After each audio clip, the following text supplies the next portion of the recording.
Bootcamp week 7 is the penultimate week. Speaking exams are now tantalizingly close, and today we are learning how to survive the unexpected follow-up questions. This is a new addition to the exam that didn't previously exist, and these are worth 8 marks of the 50 in total. Some of it does admittedly come down to the luck of the vocab in the question, but I'm going to show you in this video how you can actually really prepare for the unexpected and give yourself the best chance of getting all of those 8 marks. It is easier than you think, so let's get into it. I'm going to go through the key info that you need to know about the unexpected questions first, then look at the key question words to know the vocab you can prepare in advance. Then look at a formula for answering those kinds of questions. We're going to go through some examples to practice, and then, as always, a recap of how to revise. I started saying I'm going to do these in under 10 minutes, and inevitably it goes over that. So we're going to go back to our everything you need in under 15 minutes and hope that maybe we'll make it in 10. So our key info, first of all, what do you need to know? There are 2 follow-up questions after the read aloud task, and both of these will be focused on giving opinions in some shape or form. There are then 2 follow-up questions after the picture task. Before the conversation starts, they are separate to the conversation. It comes directly after you've described the picture. One of those will be in the past tense if you're doing higher, and one of those will be like a present tense question if you're doing foundation. And when I say present tense question, I mean like, what do you do with your friends, or how do you use your phone, etc. So yeah, these will be introduced by your teacher, as long as you're doing the Edexcel exam, as now the follow-up questions for this task. So now the follow-up questions for the reading aloud task. And that is important because that will signal to you that these are the 2 questions that you have not prepared and that you could not prepare in advance, and that is what they are coming up next. The answer is not in the read aloud text or on the picture. So many times I see students trying to find it there. It's nothing to do with those, it's linked to the topic, but that's the extent of the link. You make the answer up yourself based on what you've understood from the question. There are 2 marks per answer, so 4 questions total, 2 marks per answer equals 8 marks. If you only give 1 word, you're getting a maximum of 1 mark, but 1 word is better than nothing if that's all you can manage. You're aiming to give a short sentence with an accurate verb, and that would guarantee you the 2 marks as long as you're answering the question. For the opinion questions, keep it really short. These are the easiest ones to answer. Go for your opinion phrase plus is or son, depending on whether we're talking about singular or plural, plus an adjective. And if you're not sure what question I'm asking, like I might say, do you like staying fit? And you don't understand the word staying fit, but you know it's a do you like, you would just say yes or I like because it is adjective. And that's what I mean by don't try to include it in your answer, just ignore that part and still go for the opinion. Everybody at GCSE can give good opinions. Okay, so moving on to our key question words. I have gone through the like example of exams and picked out that these are basically all the kinds of question forms that could come up in these unexpected questions. Okay, there's generally like 4 categories. One is what do you think? One is what is your opinion on? So just slightly different phrasing. One will be a present tense question like what do you do or how do you use, etc. And one will be past tense in general. Okay. So if you know these words, then you're giving yourself every chance at understanding the question, at least to a point where you can answer it. So the Spanish is correct. The English is in the wrong order. I'm sure some of you are looking at the screen being like, what? I know that doesn't mean that. So your task now is to pause the video, see if you can match them up, and then come back when you want the answers. Okay. So answers to these are here. So, ¿qué haces? What do you do? ¿Qué hiciste?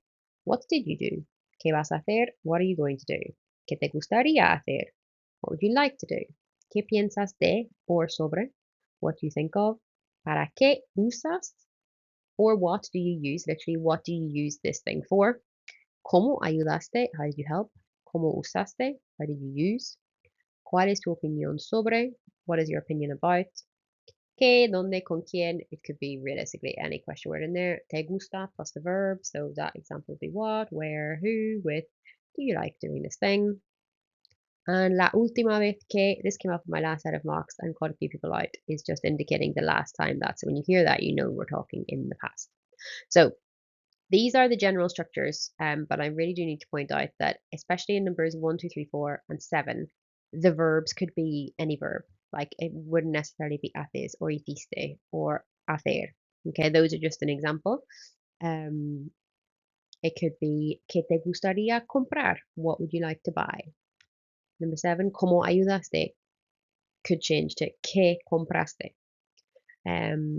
So there are obviously ways, these are not the only ways you can see these words. They could change, but this is a general pattern.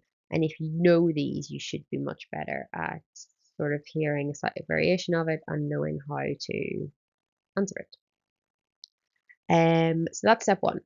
The key question words that you need to know, and if you know them, like we said, you can understand questions. Also, just to point out, 7 and 8 and 2, I guess, had asterisks by them before because they are past tense and they will only come up from a higher. They will not come up with foundation. So if you're doing foundation, you don't need to worry about that one as much. Okay, so moving on then to how do we answer these?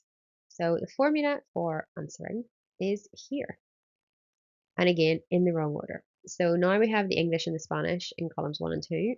Correct. Sorry that there's number 7 has disappeared. That should be how did you help? So again, now I want you to pause the video and think about which of these phrases to answer would you use for each question.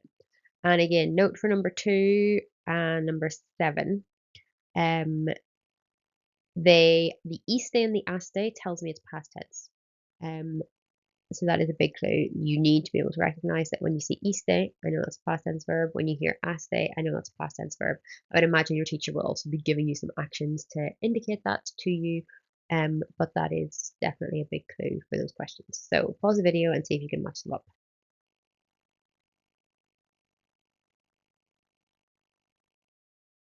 Okay, and these are my general rules to follow for answering this kind of question. So if I can identify that the question is in the present tense, ¿qué haces? What do you do? ¿Qué comes? It could be anything ending in an es or an as. Then in Spanish, it could be any verb of your choice, but in the present tense, it would end in o for I, unless it's soy, estoy, or voy. Everything else will end in o. For number 2, if it's a past tense question, then we should know that when I'm talking about myself in the past tense, my verb either ends in E accent or I accent. E accent if it's an AR verb, I accent if it's an ER or an IR verb.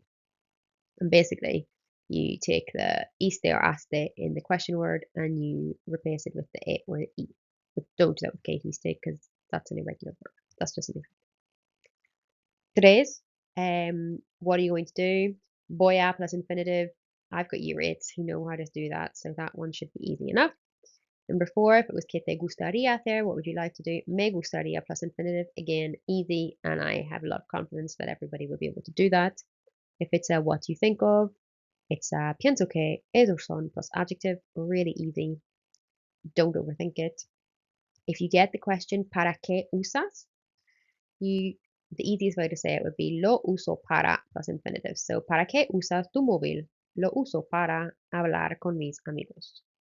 Lo uso para means I use it to or for. ¿Cómo ayudaste? That could be any past tense verb ending in aste or iste. And I would just, again, like in number 2, I use a past tense verb that ends in e or I. If the question was ¿cómo usaste specifically, you would say lo usé para. So, ¿cómo usaste? How did you use? Lo usé para. I used it to. And then add your infinitive. ¿Cuál es tu opinión sobre? Really easy. En mi opinión is plus adjective. Anything with a te gusta, you would use me gusta plus the verb and then answer the question depending on what the question word was. And la última vez que would just signal to you that you need to use past tense time phrase. And you would again then use your verb in the past tense. So that's going to end in E accent or I accent. I think this probably needs a little pause, maybe to take it in. I would suggest at this point that you take a picture of this screen because the task we're going to do next will actually, you might want to use this for some support. Okay, so now we're going to do some examples. So this is on your mini whiteboard, assuming that you would have a mini whiteboard on piece of paper, on whatever you want. But I'm going to read the unexpected question, and I would like you to then pause the video and write down what you think um, it is in Spanish, translate it into English, and then write a short answer using the table I just told you to take a picture of um, to formulate your answer. And remember, we're going for short answers, short and simple, um, communicating the minimum information that we need for that question. The reason I'm asking you to write down the question that you hear is because I have learned that actually often it is the not understanding the question that stops us from answering, and it's not necessarily I don't know what to say. It's I don't know what you said, therefore I don't know how to form an answer. And I got this idea from a colleague of mine. It wasn't my idea originally. I thought it was great. So that's why it is here. And that's what I want you to do. So write the question in Spanish, translate it into English, and come up with a short answer. I will then show you the answers and my suggested answer, but yours could look different. So question 1. ¿Por qué te gusta tu mejor amigo? I'll repeat it one more time. ¿Por qué te gusta tu mejor amigo? So pause and come back when you've done steps 1, 2, and 3. So the question is, ¿por qué te gusta tu mejor amigo? Which means, why do you like your best friend? And my suggested answer is, me gusta porque es gracioso. I don't even need me gusta because he or she is funny. In this case, he is funny would be enough. Your answer does not need to look like that, but that would be a good example. And if you want me to check any of your answers, then just write them in the comments and I'll give you some feedback. Okay, next one. Same format. ¿Cómo te gusta celebrar tu cumpleaños normalmente? And again, ¿cómo te gusta celebrar tu cumpleaños normalmente? Pause the video and come back when you've done steps 1, 2, 3. Okay, so the question, ¿cómo te gusta celebrar tu cumpleaños normalmente? Means, how do you normally like to celebrate your birthday? And a suggested answer would be, normalmente me gusta ir a un restaurante. And whatever answer you've given, just make sure that whatever verb comes after me gusta is an infinitive verb, so it ends in AR, ER, or IR. Okay, number 3. ¿Cuál es tu opinión de comprar productos de segunda mano? And again, ¿cuál es tu opinión de comprar productos de segunda mano? Pause video. Okay, so we've got ¿cuál es tu opinión de comprar productos de segunda mano? Which means, what is your opinion on buying secondhand products? Even if I didn't know what segunda mano meant, I should still be able to give an opinion because that's easy. And I would suggest, en mi opinión, es muy barato, but anything is fine. Es muy plus adjective is all you need. Okay, next one. ¿Qué te gustaría comprar con tu dinero? ¿Qué te gustaría comprar con tu dinero? Pause video, come back when you've done 1, 2, 3. Okay, so we've got ¿qué te gustaría comprar con tu dinero? Which means, what would you like to buy with your money? And an example would be me gustaría comprar más ropa. Okay, and easy enough here because te gustaría comprar is already in the question, so I just need to switch te to me, and the comprar can stay as it is. Okay, we got maybe 3 or 4 more examples. ¿Cómo ayudaste al medio ambiente el mes pasado? ¿Cómo ayudaste al medio ambiente el mes pasado? Pause the video and come back when you're ready. Okay, so this one is ¿Cómo ayudaste al medio ambiente el mes pasado? Which means how did you help the environment last month? I gave you a clue with a verb that you could have used in the box at the bottom, remembering it would have to be in the past tense, so it would become reciclé papel y plástico. Of course, you could have given a different answer, but your verb should have ended in e if it's an AR verb, or e if it's an ER or an IR verb, and that is essential. Okay, next example. ¿Para qué usas el ordenador? ¿Para qué usas el ordenador? It's a hard word to say. Pause the video. Okay, so we've got ¿Para qué usas el ordenador? Really hard word to say, which means for what do you use your or the computer? So what do you use your computer for? And question 6 in the table would suggest that we would say lo uso para and then a verb in the infinitive. So in this case, hacer mis deberes, to do my homework. Okay, maybe 2 more examples now. ¿Cómo usaste internet en el instituto la semana pasada? I will repeat. ¿Cómo usaste internet en el instituto la semana pasada? Pause the video. Okay, so we should have ¿Cómo usaste internet en el instituto la semana pasada? Which means, how did you use the internet in school last week? And my answer is, according to question 8 in the table, lo usé para estudiar inglés. So I used it. Note the previous question was lo usó para. This is lo usé because usé is I used. We're talking in the past tense here. And then estudiar inglés para, the verb after para will always be in the infinitive. Okay. And I think this might be the last one. ¿Con quién pasaste el fin de semana pasado? ¿Con quién pasaste el fin de semana pasado? Pause the video. Okay, so this is ¿Con quién pasaste el fin de semana pasado? Who did you spend last weekend with?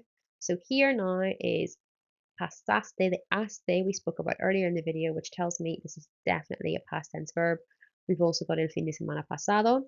And so if I can recognize pasaste as the verb, the easiest thing for me to do is convert pasaste into the I version of the past tense. So I would remove the aste, as we discussed earlier, and replace it with the e. Because it's aste, it replaces with e. If it was iste, it would replace with i. So pasé el fin de semana pasado con mi familia would be my answer. And yeah, just aste and iste are really important identifiers for you that it is the past tense.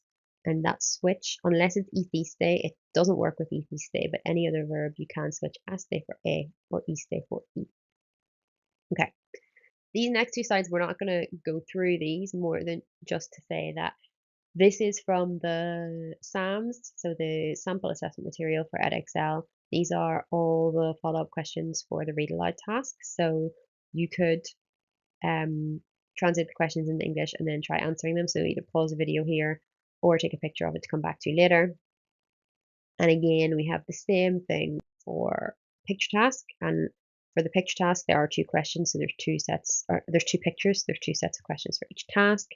Again, if you want any feedback on those answers, pop them in the comments and I will have a look. Take a picture, pause the video if you want to do that. It's just extra practice. My revision tips are make sure you know the key question forms that we've seen in this video. Also helpful if you know roughly how you would answer those. And I would suggest you complete the extra practice questions I've just shown you using the answer table as support. Like all you can do is be prepared for the kinds of questions. You don't know the exact question. That is the purpose of them in the exam, but you can be prepared for the kinds of questions that will come up and give yourself the best chance possible at succeeding in answering them. And remember just to be confident in the exam. If you've done this video prep, then you are going in with a really good chance of getting these right. So be confident and just keep your answers short and simple. And I can't believe that we've actually hit 20 minutes this week. I hope they were 20 really useful minutes. And I will see you next video, which will actually be Tuesday because this is a late video upload. for a final run through of prep times, basically like a walking, talking mock. So yeah, hasta la próxima semana.